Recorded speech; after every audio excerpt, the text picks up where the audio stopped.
I never believed sound could haunt a person more than sight until the night I realized someone was following me without leaving a single footstep behind. My name is Harry. And this all began 3 months ago, when I moved into a small rented room near the old railway quarters.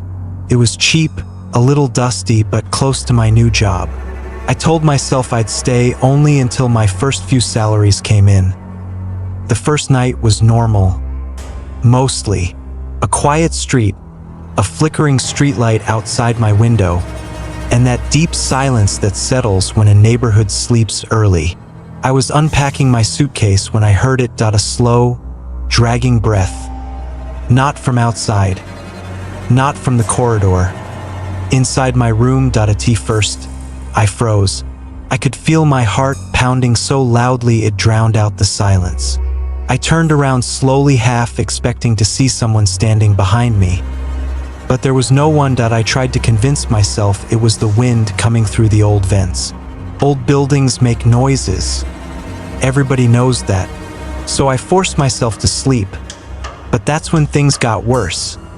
Around 2:37 a.m., I woke up to the unmistakable sound of movement. Not footsteps, just movement. A soft shift of weight, the creak of old air, the kind of sound a person makes when they're trying not to make one. I sat up. Nothing. But then I noticed something terrifying. The floor's dust pattern had changed. When I slept, the floor was covered in light gray dust. You could see every mark I made when I walked. But now there was a long, clean line beside my bed. A perfectly curved path, as if someone had walked in a circle around me. Only, there were no footprints. Just a smooth track where dust had been pushed aside. I swallowed hard and whispered, "Hello? Is anyone here?" Silence. But the air changed. It felt heavier. Like someone was standing close enough that I should have felt their breath on my face. My phone vibrated, then a notification lighting the room faintly. It was a message from an unknown number and no name. No profile. No saved contact. It said only, "You heard me." My hands began to shake. I stared at the message, unsure if it was a prank, a glitch, or something far worse. I typed back with trembling fingers, "Who is this?" A full minute passed. Then another message appeared. "I am the one who walks beside you. The one you never hear." I dropped the phone. My mind raced. Should I run? Should I scream? Should I call someone? Before I could decide, another message appeared. This time, it wasn't typed. It showed a live photo, taken seconds ago, out of me, sitting on my bed, staring into the dark. But what made the blood drain from my body wasn't my own image. It was the faint shadow behind me, a tall figure leaning over my shoulder, completely solid yet casting no shadow on the floor. And worst of all, there were no footsteps beneath him. Not even an imprint on the dusty floor. That was the moment I realized the truth. Something was in my room. Something human-shaped, but not human at all. And it knew I was awake. I didn't sleep the night after I first heard him. Every few minutes I sat up in bed, holding my breath, waiting to hear that impossible silence again, the silence that somehow made a sound. The silence that moved. Footsteps have weight, sound, rhythm. But whatever followed me home through that alley the night before had none of that. No gravel crunching, no echo, no shift of air, nothing, just presence. And yet, I felt him, behind me, growing closer. I kept the lights on until sunrise. By morning, my eyes were burning, and my head ached like I hadn't slept in days instead of hours. But I couldn't stay home. Home didn't feel safe anymore. I needed noise, people, anything that proved the world still worked the way it should. So I grabbed my bag, threw on a jacket, and left. The moment I stepped outside, I froze. The street was normal, cars, neighbors, a barking dog, but the air around me felt like it was holding its breath, like the world was waiting. I checked behind me. Nothing, still. The feeling clung to me like cold fingers, and then, as I reached the end of the block, I realized something was wrong. My shadow.it stretched across the pavement in front of me, long and distorted in the low morning sun. But something about it wasn't right. It was too sharp, too steady, too still. Shadows move, flicker, respond to the shape of your clothes, the wind, the way you walk.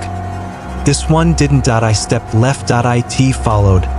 Perfectly. I stepped right. It followed. Exactly. But when I lifted my foot, my shadow did too, except there was another shape beside it, a second distortion. Faint. Long, thin.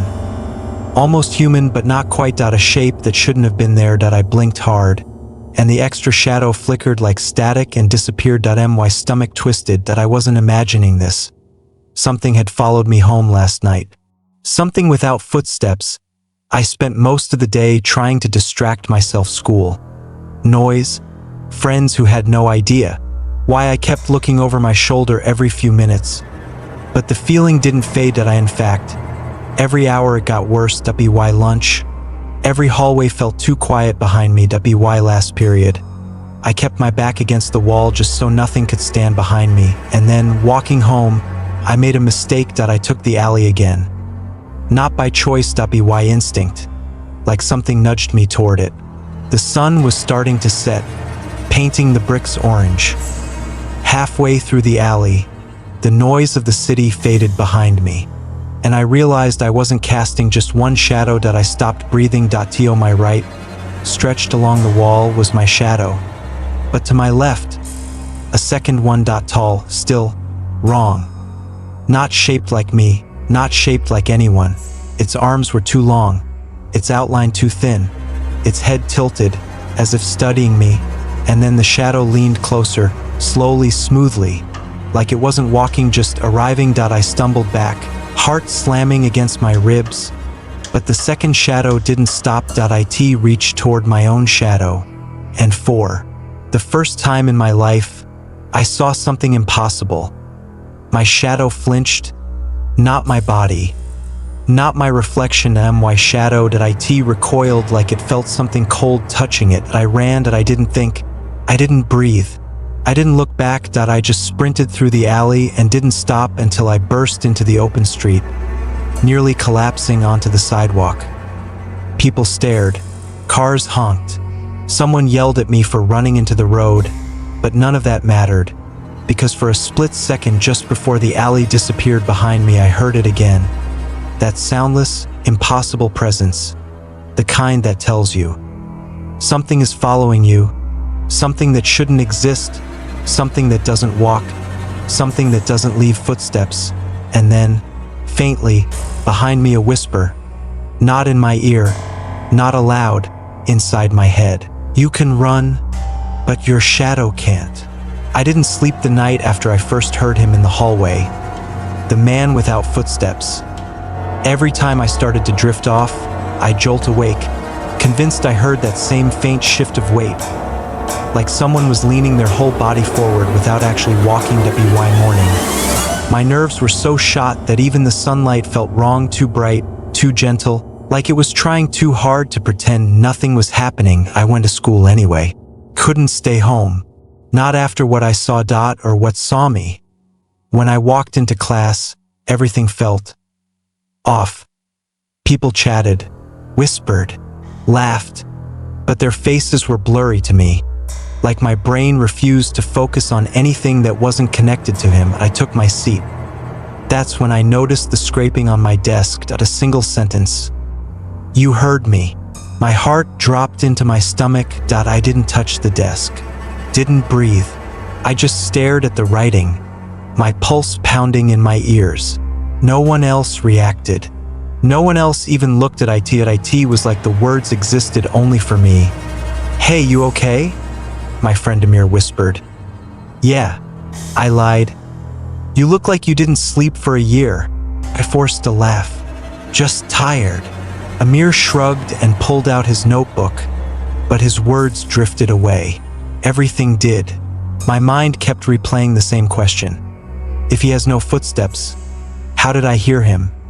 And worse, why was he close enough for me to hear anything at all?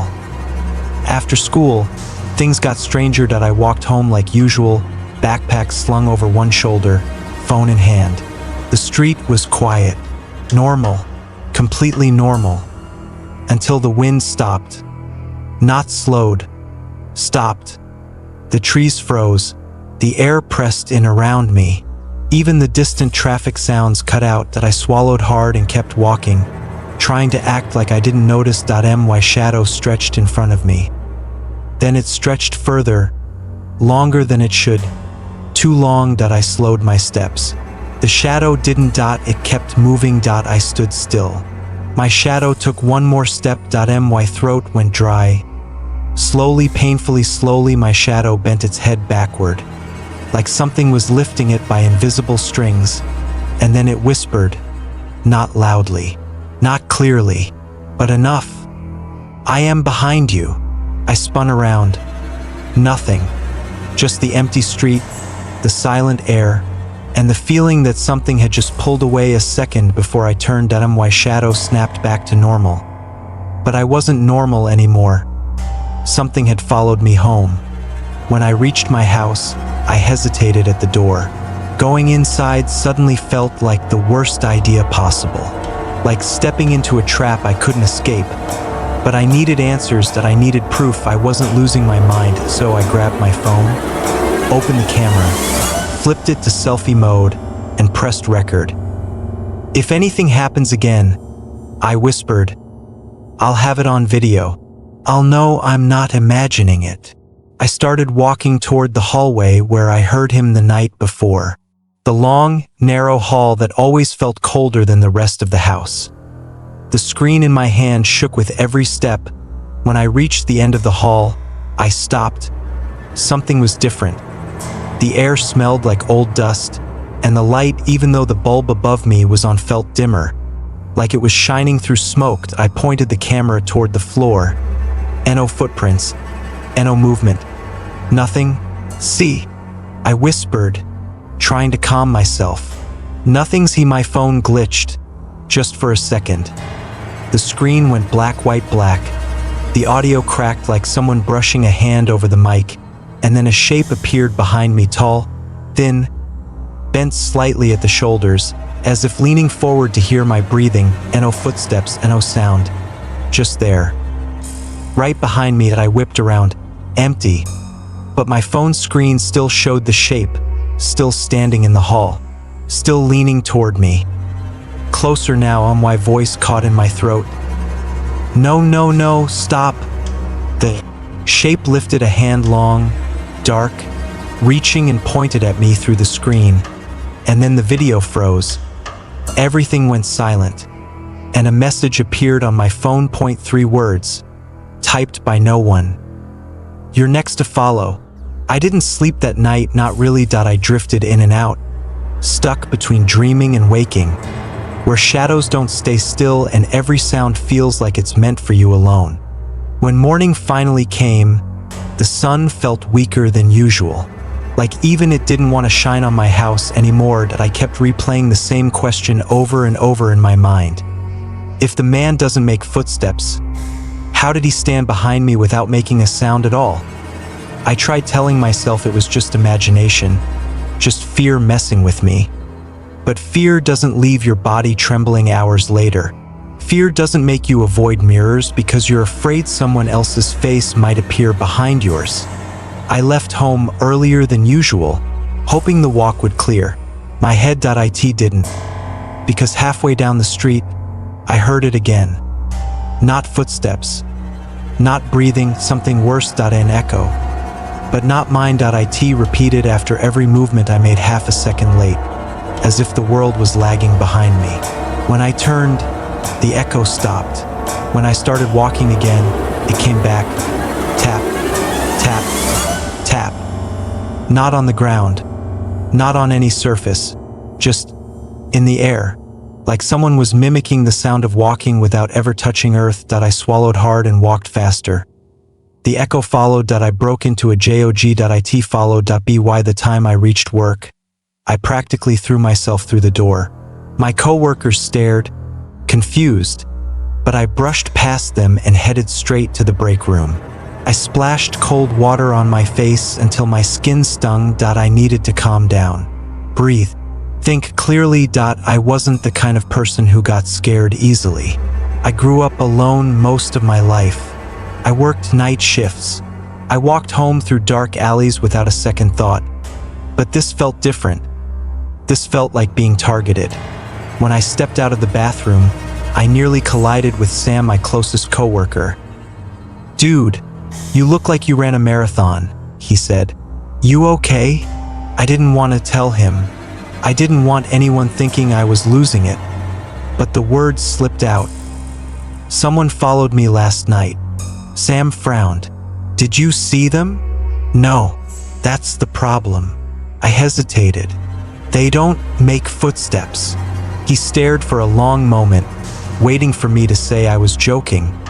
But I couldn't force a laugh. Not after what happened. "All right," he finally said.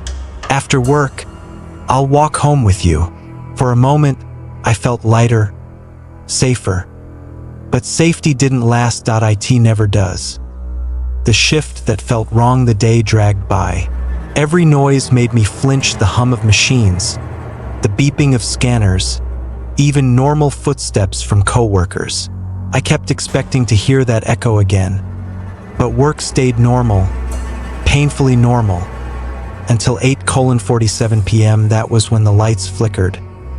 Once, twice, then went out. Everyone groaned, annoyed, not scared. Power outages weren't uncommon. The emergency lights hummed on a few seconds later, washing the entire place in a dim red glow. But that was when I realized something chilling. Under the emergency lights, every sound became clearer, too clear. Sam looked over. "You good?" I didn't answer, because behind him, far across the warehouse, I heard it. Not footsteps, that an echo, soft, delayed, matching the exact rhythm of someone who wasn't there. It wasn't moving. It wasn't approaching. It was simply waiting. I forced myself to blink and look away. Sam nudged me. "What's wrong? Did you hear that?" "Hear what?" I swallowed. Of course he didn't hear it. Only I could. Only I was supposed to. The first sign when our shift ended, Sam kept his promise and walked out with me. We stepped into the cold night air, the street lamps buzzing like insects. Halfway home, he said, "See? No stalker, no weird sounds. You've just been stressed." I wanted to believe him, but then a street lamp behind us flickered. Then another as if something was passing beneath them. But there was no sound and no footsteps, just the flickering lights falling domino style in our direction. Sam saw it too. "What the? Don't look back," I whispered. "Just walk." He didn't argue. We walked faster, our breaths visible in the cold air. Every few seconds, another lamp flickered behind us. Not ahead, never ahead, just behind, just following. Then the echo returned, not matching our steps, matching someone else's, someone who wasn't visible, someone who wasn't touching the ground. Tap, tap, tap. Sam stopped.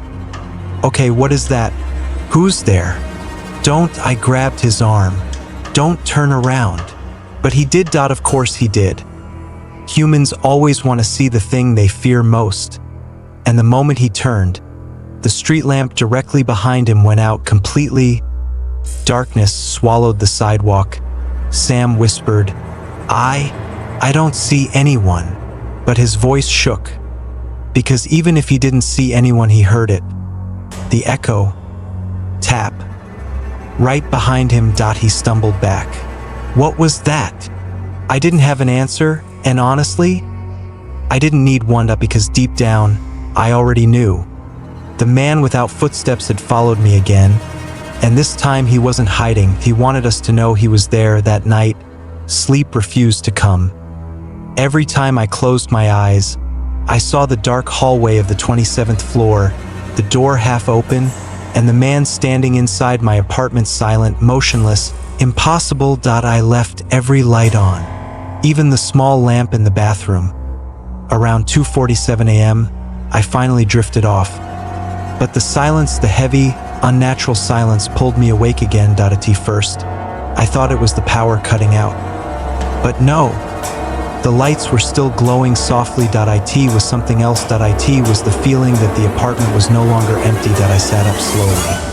My heartbeat echoed in my ears. That's when I noticed it. The air, it wasn't moving.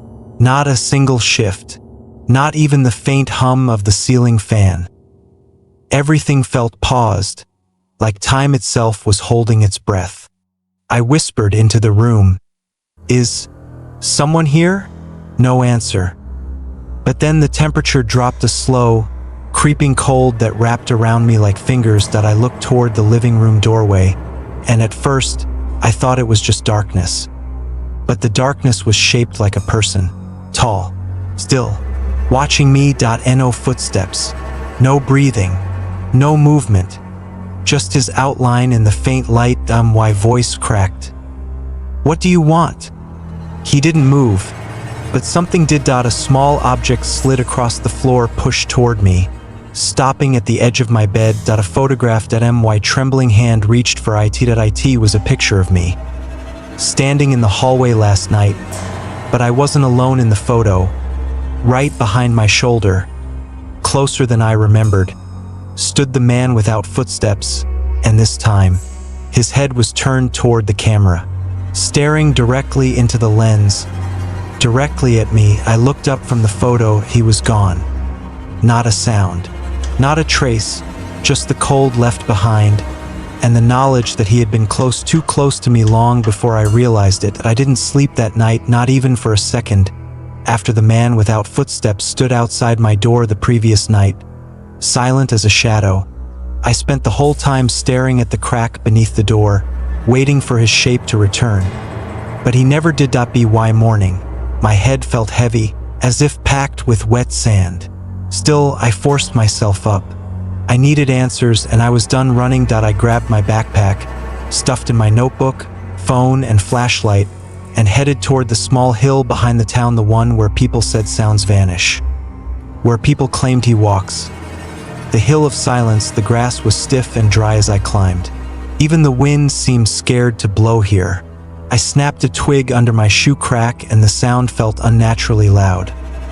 Yet 5 steps later, when I kicked a rock down the slope, there was nothing. No sound, like the world swallowed it. "This is where you live?" I whispered, scanning the empty hill. "Isn't it?" Silence. But not the normal kind. This silence had weight, shape, presence. The same way he did. The circle near the top of the hill. I found something I had never seen before. A circle of smooth stones, each one darker than the soil beneath it. They weren't placed randomly. They formed a perfect ring, almost too perfect, like a compass carved into the world. Inside the ring, thin lines were etched into the dirt, spiraling inward. I crouched, brushing away debris. It wasn't a symbol. It was footsteps. Bare footprints, dozens of them, circling and twisting toward the center. But there was something horrifyingly wrong. All the footprints were pressed outward. As if someone or something had been standing in the middle, and the prints were made by people running away. Far away. Far, far away from the center. My chest tightened. Why hadn't I ever heard about this place? Why didn't anyone warn me? The voice without a body. As I leaned closer to the middle of the circle, the air shifted like brushing against a cold curtain. Then I heard it. A whisper, but not from behind me, not from the air, not from my ears. It slid straight into my mind. "You shouldn't be here." I spun around. No one. My throat dried instantly. "Show yourself." Silence again. "Then you brought me back." The whisper tightened around me like invisible hands. I staggered back, grabbing my chest. "I didn't bring you back," I rasped. "You followed me." A low, hollow sound rose from the center of the ring, something like breathing, but not human breathing, deeper, empty. Your fear opened the path. I felt cold crawl down my spine. What do you want from me? I whispered. A pause, then to be heard. Broken sound before I could respond. The entire hill vibrated like the ground itself took a breath, and then everything went silent. Not quiet silent, my own heartbeat stopped making sound, my breath made no sound. Even my thoughts felt muffled. I stumbled out of the circle, panic rising behind me. The spiraling footprints began to shift just slightly, like someone was stepping on them from inside the earth, pressing upward, trying to rise. No, no, no, no. I backed away, nearly slipping in the dirt. The whisper returned, louder now, filling my head completely. You called me. You felt me. You feared me. Now you must finish what began. The air trembled. The center of the circle darkened, as if someone poured ink into the soil. It spread, rising, shaping into something tall, but still formless. A shadow without legs, without sound, without footsteps. Him. The man without footsteps appears.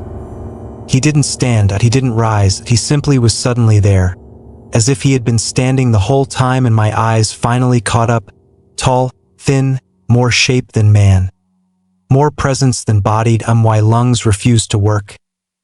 You were waiting for me, I whispered. He tilted slightly, not forward, not back, just shifting, like a flame bending in, invisible wind. You are the only one who listens. The choice. Something changed then. He didn't move closer. He didn't reach for me. He simply waited, like he expected me to say something. Ask something. Or choose something. My hands shook. What do you want me to listen to? The wind stirred finally and carried the faintest whisper across the circle. A whisper that wasn't his. A whisper that sounded like people. Dozens, hundreds, voices overlapping, crying, calling, warning. Don't let him in. My stomach twisted. I looked at him again and realized something terrifying. His shape wasn't complete. He was missing something. A face? A shadow? A sound? I didn't know, but I could feel the truth. He wanted to complete himself. Through me. The step back, my whole body screamed at me to run.